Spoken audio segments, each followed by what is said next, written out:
G'day guys, and today it's time for another Australian-centric coronavirus update. There's lots of big news to talk about today as Australia attempts to grapple with this virus that seems to be spiraling out of control with no sign of stopping. The graph still retains a very exponential-like function, just increasing and increasing over time. Last week in particular was particularly bad. We had increases of almost 20 to 25% per day. This has tapered off over the weekend, but again, it's not like things have got better. So the biggest development in the social sense is that essentially the entire country has been asked to self-isolate. Indeed, they're being forced to self-isolate, as we'll get into later.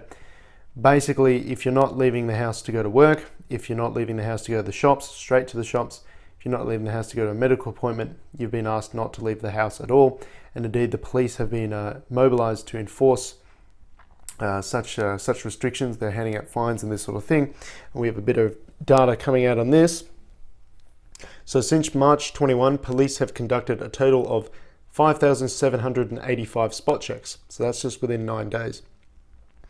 In the past 24 hours, Victoria Police conducted 1,625 spot checks at homes, businesses and non-essential services across the state as part of Operation Sentinel, which we can assume is checking people are not going outside for unnecessary reasons. So obviously a large proportion of these checks have been conducted recently because the social restrictions, the enforced isolation has been ticked up.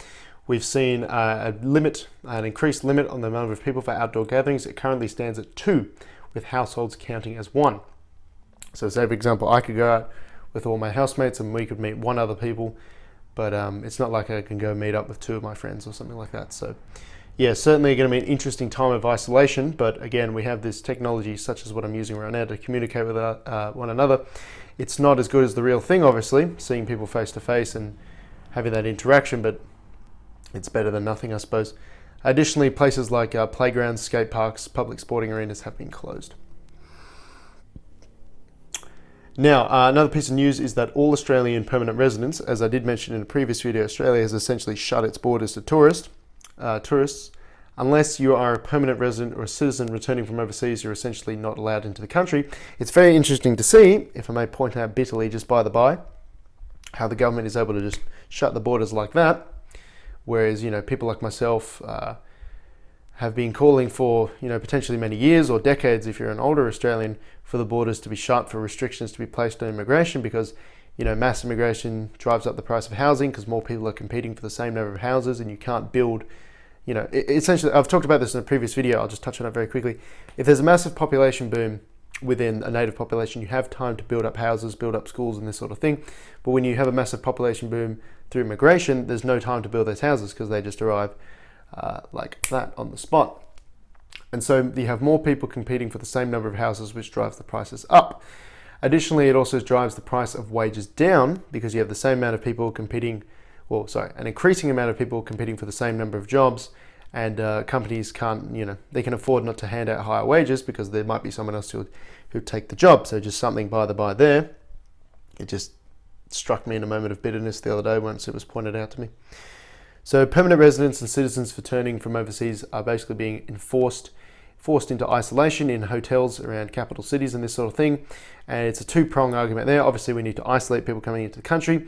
And additionally, we want to try and keep some of these places open, keep Australia open for business.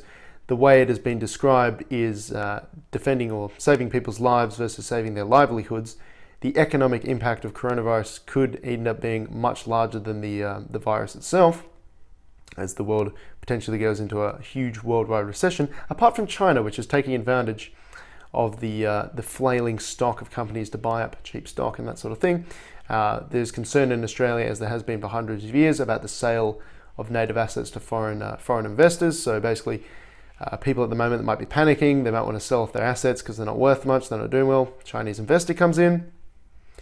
Suddenly Australia is owned by China, even more so than it already is. That's something else we must touch on in this channel, but another time. Additionally, the ADF and the police have been called in to enforce this sort of thing. So yeah, it's certainly a draconian crackdown, and it's interesting to see just how fast this can take place.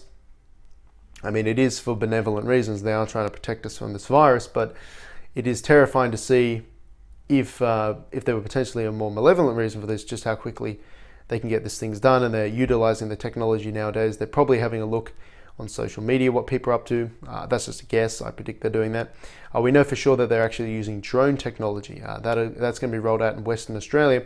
Essentially, you're going to have police drones with speakers fitted to them, so they can basically tell people to break up gatherings and this sort of thing, and police officers don't have to go out and expose themselves to the virus. It's pretty spooky time. So it'll be interesting to see how individuals and the whole nation as a whole copes with essentially being locked indoors. For now, I actually have managed to keep my job. I work in manufacturing, which is considered an essential job. We're working on numerous government projects around the country, so they want to keep us open for business. That may not be the case for very much longer, as seeing this infection rate as it just keeps going up and up and up. It's inevitable that either someone at my work or someone on the job sites we're on will get it, and then things will have to shut down from there. Now, the really big piece of news of the day, that was obviously talking about the social side of things, is the financial news. So the third big stimulus package in as many weeks has been released by the government, and this is the largest one so far. It stands at 130 billion Australian dollars, which, to me may as well be a squillion, because that's more money than me, my family, and 10 generations of my ancestors will earn in their entire lifetime. So, funny money. And this is in response to a government prediction that 6 million Australians will be affected in some way, economically, financially, by the virus, which is over 20% of the population. And essentially, this 130 billion is being put towards something, a wage subsidy, essentially known as the JobKeeper payment. You will notice the happy, friendly, family-friendly label put on that, rather than we will not be able to achieve a budget surplus, and we are spending, I believe last year the government budget was $513 billion, and this 130 billion is, a large proportion of that. So good luck making a surplus from that. So we're printing money, going into debt. Your children are enslaved to debt, but obviously they don't want to call it that. They want to give it a nice family-friendly logo. So the JobKeeper payment will be running for 6 months, and is an attempt to essentially keep businesses afloat and keep employees in their jobs and that sort of thing. So reading from the fact sheet supporting businesses from the Treasury's website. So the JobKeeper payment is a temporary scheme open to businesses impacted, by the coronavirus. The JobKeeper payment will also be available to the self-employed, and this does include sole traders. The government will provide 1,500 Australian dollars per fortnight per employee for up to 6 months. So something to keep in mind with that massive $130 billion price tag is this is the cost of it for 6 months. So if this has to run for another 6 months, presumably it'd be at least another 130 billion, which again would be damn near close to half last year's budget. So again, good luck making a surplus as they want to. The JobKeeper payment will support employees to maintain their connection to their employees, i.e. it will help them keep their employees. The connections will enable businesses to reactivate their operations quickly without having to rehire staff when the crisis is over. Now, there is an eligibility criteria. So, the fire hose of money has been turned on, but there are, a few caveats. So we're not going too wild here. It's only 130 billion. So employers will be eligible for this subsidy if their business has a turnover of less than $1 billion, and the turnover will be reduced by more than 30% relative to a comparable year. If you're earning over $1 billion a year, or if you're turning over $1 billion, I should say, then you must have a reduction in your turnover of 50%. And the business is not subject to the major bank levy. So I believe this means it doesn't affect the banks. So this is something that could actually impact me, because I'm earning less than $1,500 a fortnight. Individuals who earn more than $1,500 a fortnight are not eligible for this. So it is targeting those lower earning workers like myself. This is something that I'm eligible for. Whether my company will feel the need to do this, because it is optional. You can opt out of this, but again, why would you? It's like the Boeing subsidy in the United States. They openly stated, we don't need the $17 billion, but why the fuck wouldn't you take it? Because it might just go to your competitors. It's just another influence within the market. People respond to incentives. Why wouldn't you take the money? Because your competitor might take it. So this is something that could actually impact me. And, it's nice. I would be earning a lot, well, not a lot more, about 50-ish% more than I do without overtime and this sort of thing. But again, it's funny government money, and it feels dirty to take it. And it feels, again, I'm meant to be this libertarian sort of small government kind of person. Taking the fire hose of government money would seem would seem a bit wrong. And I'm also trying to countenance in the fact that as I was a child and going through your dentistry and your doctor's checkups and this sort of thing, I've already probably taken out more of the tax system than I've put in, because I don't because I'm not earning that much, I'm not putting that much into the tax system. I'm probably already a negative drain on that system. Let's not continue that trend. So that's the big piece of financial news coming out of today. The third big stimulus package is essentially one giant wage subsidy for millions of Australians across the country. And it is tough. It is tough for people out there, because a lot of people have lost their jobs because large swathes of the Australian economy have essentially shut down. Your hospitality, your tourism, your events and this sort of thing, your nightlife, it's all gone and there's nothing to do. And if you didn't have any savings, well, you're in a big bit of trouble, because you still got to pay rent and you still got to eat and this sort of thing. So, I mean, it's just, it does bug me quite a bit, because the government, looks at the situation and says, it's so unfortunate that we feel that people don't have enough money to essentially get by, to save and live frugally for the next couple of months. Damn, I wonder why that is. And they're there, taking on average 30% of people's paycheck every week. It's like, well, maybe people would need this wage subsidy if you didn't, take the money off them.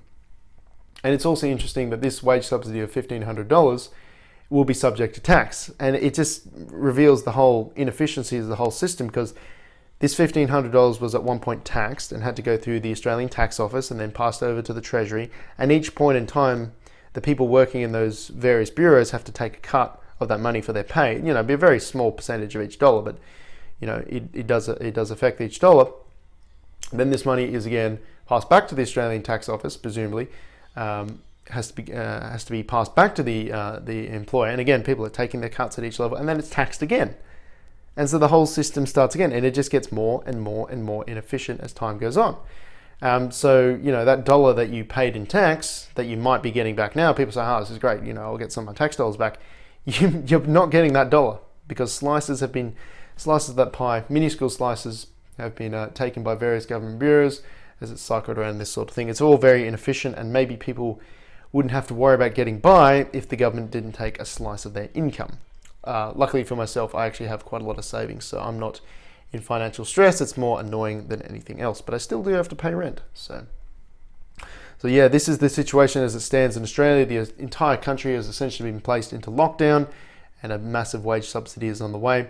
The problem with these lockdowns and stuff like this, because of the incubation period for coronavirus, you do have to wait for about a month to see if it has any effect. So in a month from now, if the graph still resembles an exponential, it's like, well, shit, we shut down large swathes of the economy for nothing, and we handed out $130 billion, or a portion of that $130 billion for nothing.